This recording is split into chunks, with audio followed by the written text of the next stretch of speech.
Bent the bar a little, not too bad. Nothing flew off. The trigger worked. Didn't like it. Doesn't look like it hurt the winch or anything. No way I'm gonna get to measure that.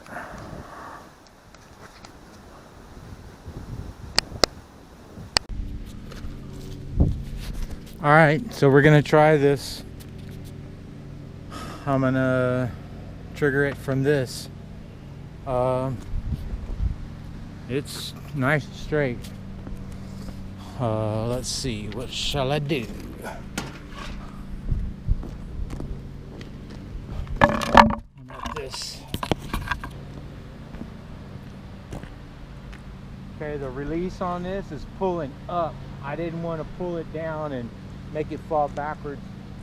Got 280 pounds on it, a 1.879 pound pumpkin,